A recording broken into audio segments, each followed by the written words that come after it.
The U.S. government has reached its borrowing limit. That sets the stage for a political fight between the Democratic president and House Republicans over the government's spending.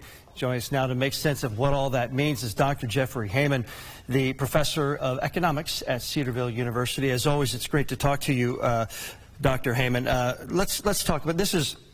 For a lot of us who have bills and deal with our own budgets, we're wondering what's taken the government so long to figure this one out. But here we are.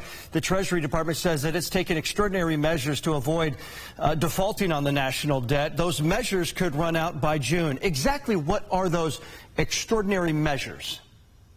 Yes, just like any corporate financial office, they can choose to pay some bills at certain times and others they could delay. The government has already delayed certain contributions to retirement programs with the intent to make them up in the future when this is resolved.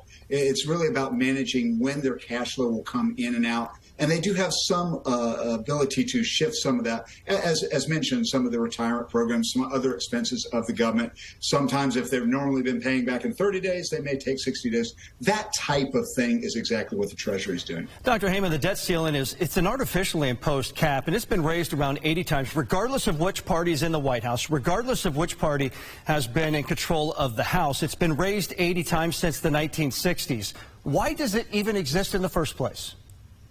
It's there to put some sort of brake on the spending process to at least ensure there's a discussion. And I think it's a really good and useful thing in that respect. I mean, for those of us that are looking at the $32+ trillion national debt, I think it's really good that we have these discussions. All right, I'm going to triple barrel you here with this question here because they all kind of go together, because the major concern is if they don't reach a deal by June, the U.S. could default on its obligations. What would happen? Do you think it could really happen? And if it does happen, what happens to our nation's credit? Sure, that's a great question, because we're getting a lot of people suggesting calamity, the end of the world kind of scenarios. I think that's part of the fear-mongering on one side to kind of enhance their position in the negotiations. And here's how we know that. If we choose to default on our national debt, that would be a deliberate decision that is not necessary by the Biden administration. How do we know that? Because the United States gets about $4 trillion in tax revenue every year. The interest on our national debt this year is around $400 billion. It's about 8% actually of our overall federal budget.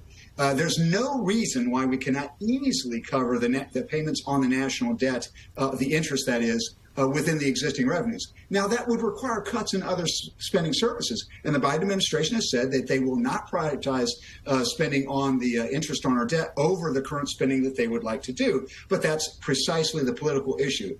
Suffice it to say, it's a political decision whether they would choose to default on debt. They certainly don't have to. Dr. Heyman, just real quick, yes or no, do you think they'll make a deal?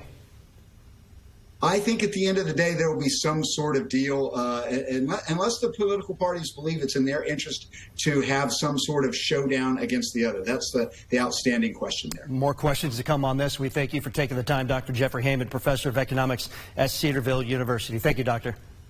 You're welcome.